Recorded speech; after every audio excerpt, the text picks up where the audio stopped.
Alright, it's done.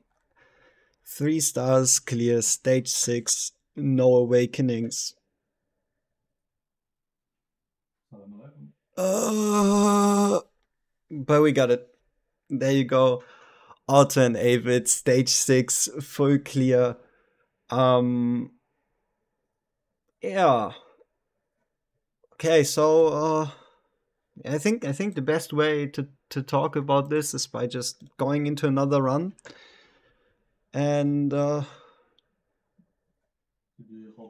yeah, showing you how it's done.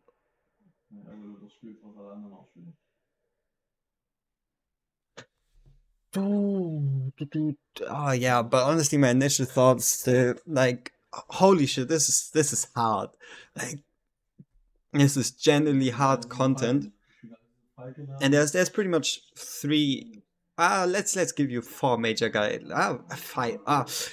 Fucking hell, it's pretty much a lot coming together. But number one, you need rage regen because you need your ultimates up at certain times. Number two, you need 2 anti-heal units.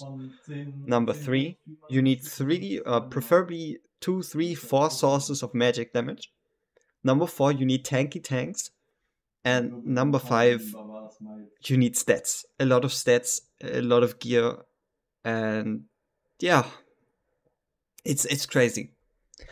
But let's actually go through the units. So at least for the moment, it's still double legendary lord, but it's just the way I was able to clear it. So we have invigoration set on Venoma, which is going to she's going to be just placed once, do her invigoration, and then not get used again.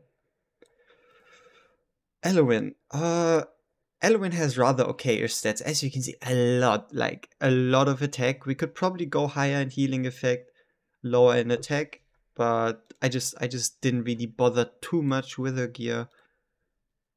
And I think I'm just gonna keep it like this for the moment. Artifact wise, 25 euphoric orb, giving increased attack speed to all heroes in range. Karmet. Solvent Arcana, 11,000 attack, 180% crit rate, 353 attack speed, 99.5% crit rate. This is some ridiculous gear, like ridiculously good gear. And a 25 tier of Twilight. Artemis, a hero that isn't even released on global. What do we have? 13,000 attack, 96% crit rate, 187% crit damage. So kind of similar gear like Karmet, but obviously not failed on crit rate. Artifact wise, a golden scabrab on 25, giving him the 5% attack increase as well as the stats mainly. The rage regen isn't as crucial, but it's still really helpful. Lucia, another Sorbonne Arcana set, 213 attack, 100% crit rate, 166% crit damage, and again 11,000 attack. So you might be running why the attack is so high. That's because you can't really run a Dolores, nor is a Constance actually going to come into play. So you need way more attack than you need crit damage. This Lucia is rather manageable when it comes to gear, and then Artifact, another 25 tier of Twilight. Disgusting. Alright, King Hars. So now comes the part where I tell you that I don't actually have that good tank gear on the test server. So honestly, you could definitely get better gear than this. But substat wise, we're looking really well. So we have over 100% defense and almost closing in on around 300% HP. And the rest doesn't really matter in any way, shape, or form. But you could run a Guardian set. You could have better stats, but it's good enough. And then a Bastion Ring on 25, and you kind of really need it. You kind of really do need it. Brocky, on the other hand, Brocky has rather sad gear, I gotta admit. So Brocky can still get tankier, taking a bit of pressure off your units. So tank is really something I was struggling with. And also he's running Stoic Winter, which could technically be an Oleg's wall. And yeah, it's on 25, but it's kind of to make up for the fact that his stats suck so much. Alright. Oleg. Now, Oleg is where it's at. Oleg needs to have really good gear with really high stats. Like Oleg is the one that keeps everything together. So not only do we have 5,200 attack through the use of a single defense percent piece, we also have close to 52,000 HP. So we have double HP percent, high defense roll, rather high defense roll, high HP roll, and a Guardian set, and a Bastion ring. Now to another very crucial unit, Volcra. Again, Sovereign Arcana set, disgusting stats, but rather low attack in comparison to everyone else showcased. But we're going to make up for that with the Invigoration set, and she's also kind of making it up through her or by herself through using Sword of Victory, which increases her attack by 5% after every 14 seconds, and that can stack up to 8 times, so giving us a total of 40% attack increase. Artifact wise, Frigid Flame. Frigid Flame, honestly, I should probably swap it out to an Eye of Sin. And now you might be wondering, oh, why aren't you using Wailing Skull? Yeah, no, Wailing Skull doesn't work. The damage, at least with her stats, doesn't really work. And ranked here, I don't think the enemies are far enough. It should only be like 1 tile, so an 8% bonus. So we're just going to take the Eye of Sin on again, 25. This is ridiculous. And then we have Hollow in a full Rage Region build with low attack, high attack speed, high Rage Region, and a Bright Root Ring for whatever reason. But honestly, she's not really that important. Alright, so let's get into the stage. Let me talk a bit about the way the stage works, my thought process, what I did trying to figure out over the last couple of hours of attempting it.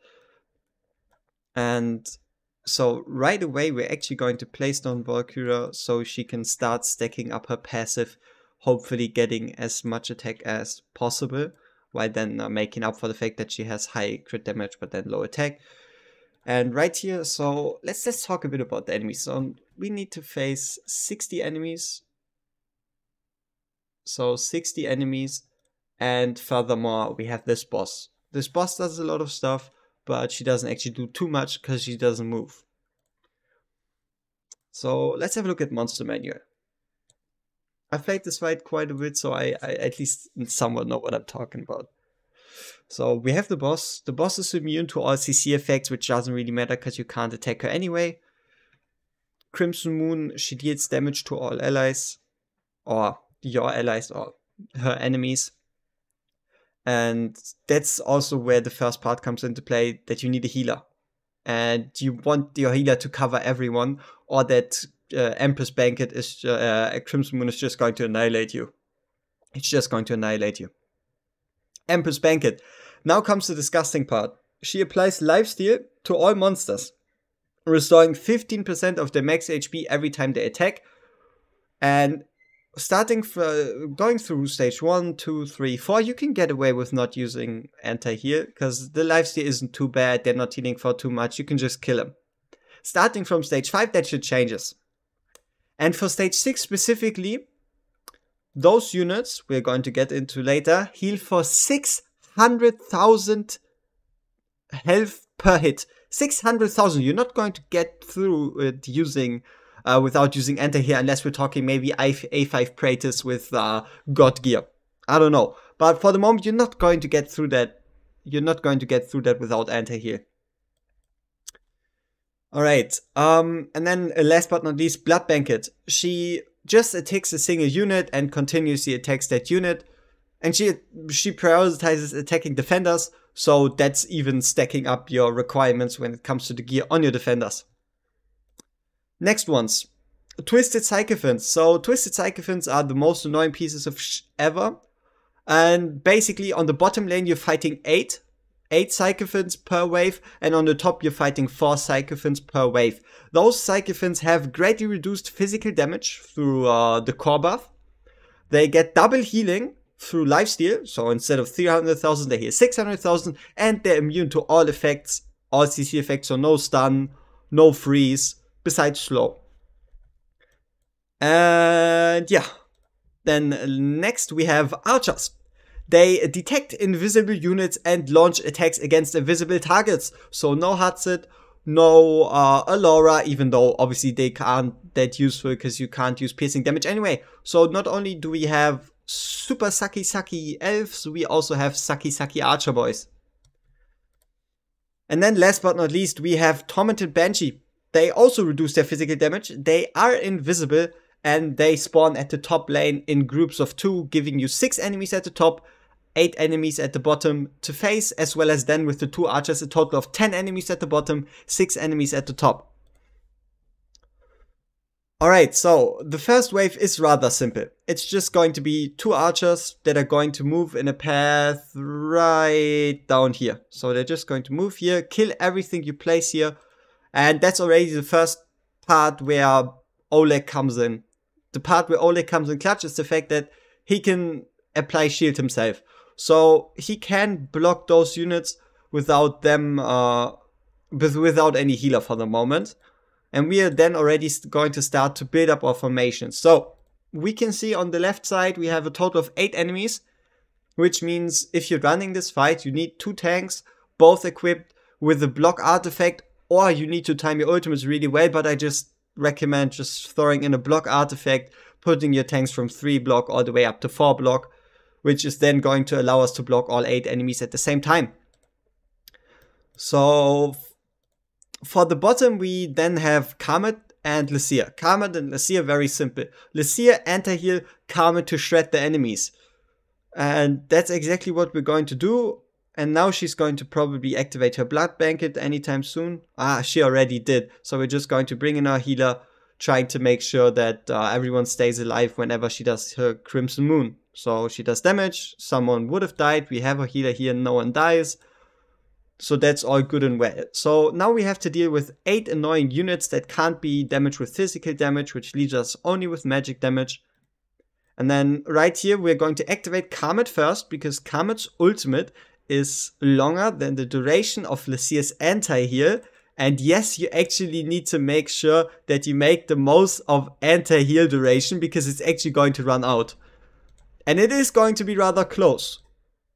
So right here, we're then just going to put in King Horus, and we are able to block everyone, all 8, and also affect pretty much all ultimates. We need to give King Horus a shield, which is a massive 215,000 HP shield. We need the physical damage reduction from Oleg. We need some extra block just to be safe, and also Karmet is then obviously going to continue to attack the enemies. Oh shit, we're on Power of Dominance. I was wondering why this is going to work, why this is working so well. To be fair, I think for the moment I can't keep it on Power of Dominance. So, see you when we're back at the same point without Power of Dominance. Alright, we're back at the same point. Karmet's ultimate is active, Lycia's anti-heal is still ongoing, and we're activating Volcra for the second time, going into stacking up Soulborn Arcana. And yeah, pretty much just stacking up Soulborn Arcana. And also on the note of a healer, like, I don't, at least with this tactic, you can't replace Eloin. Not only does she give Rage Regen, but she also heals everyone. And it's legit going to be everyone is going to be in her range. So she's legit the one that makes sure that we don't lose. So no Power of Dominance. Let's just check the top. No Power of Dominance. We've beat the first wave. We went in, and so far it's looking quite well. Now's the point where we just bring in Venoma to give the attack buff to Volcra. And then it's kind of you place your units down and then you just repeat the same pattern over and over again. So we're again going to face 8 units at the bottom. And now I think you can kind of already see why Rage Regen is this crucial. Karmet is barely at 70% Rage, and that is still even with Eloin on the field. So we'll just we're going to let everyone block, let them move through, and then just activate King Horus. And here again we're going to activate Karmet first. So his animation of him charging up into his ultimate doesn't take away from him attacking while the anti-heal is active, which is going to be right now. So anti-heal is active, the units can't heal anymore, and it's time to actually take them out. I could have placed Brocky earlier, but I am quite sure it's not going to matter, but just know that we could have placed them earlier. So yeah, we can see King Harus is pretty much getting close to dying. So we're just going to activate his ultimate again, giving him that massive shield, 215,000. And right here we can already activate Valkyrie's ultimate because we really want to ensure that those units die. So Brock here has a block of 4. In his ultimate, it's still going to stay block of 4, maybe block of 5. It should be block of 5, but it's not really that important. It's the fact that it's going to be 6 enemies. So regardless of what happens, we want to kill those flyer units right here. And then start working on those vampires. Now, it's kind of the same scenario. For we activate Valkyria, she has an animation, she goes into her ultimate, and then she does damage. And again, we do want to make use of, for in this case, Artemis ult duration. Also, we don't really want to forget about activate Brocky's shield. So yeah. So everything is going quite well. Out at the bottom, there were again some archers. And trust me, if you don't use Brocky in the front, your tank is going to fall. Like, no matter what you do, your tank is going to fall. And we can kind of really see at the top, Brocky is struggling there.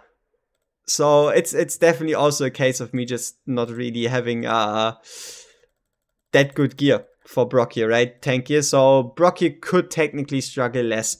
As you can see, even though we've done everything properly, we still weren't able to kill one of those vampires, which might lead to problems right about for this next phase. Again, bottom is going to be same thing. Karmet first, Lycia after, and then just let everyone go in, activate our ultimates, and then hope nothing dies. So, the enemies already made it past Brock here, and now are attacking Valkyria. And this is the important point, really.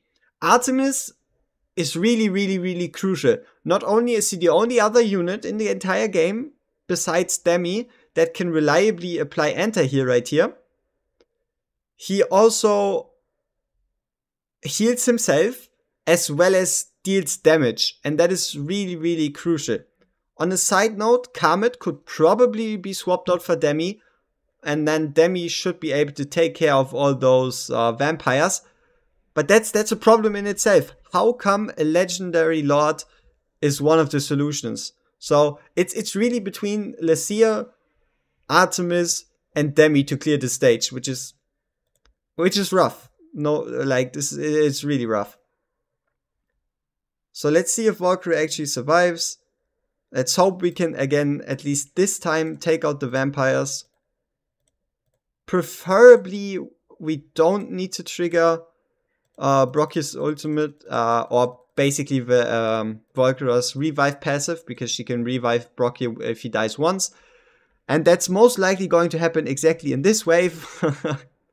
So here it's going to be, again, the same thing. We activate our ultimates, activate King Harus to hope that he doesn't die. Wait for Karmet to finish. Activate Oleg for some reduced damage. Activate Karmet, activate Lycia after. And then hold off on Artemis's ultimate until Valkyria is again triggered. So Valkyria is triggered, which means we can then start Artemis's ultimate. Brock here died, but he didn't technically die. He procced his invulnerability. So that should give us a bit of breathing room. King Harus is again going to activate his massive shield, which is honestly really crucial. And then we're just going to straight up ult again with Brock here, just to make sure that he doesn't die. Come on. Whenever he obviously leaves his invulnerability. So yeah, this leaves us with a single vampire at the bottom that just heals for a crap ton, which gives us the option to take out King Harus and place in Hollow. Hollow is just there to make sure this last bit is going to go safe.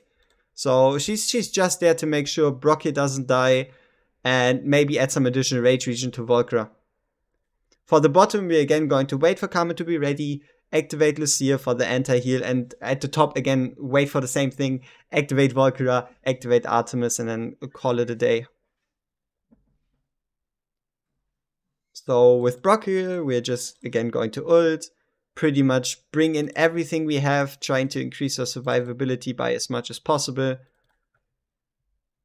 Activate Volcra, activate Artemis, and then just add some more healing to Brock here on the top. So the bottom should die. The top should die if everything goes to plan. We can then, once we deal with the bottom wave, if we would have been able to deal with the bottom wave earlier, we obviously could have placed more units to the top. And now we can just remove the bottom lane. Watch Volcra do her job. Watch Artemis do their job.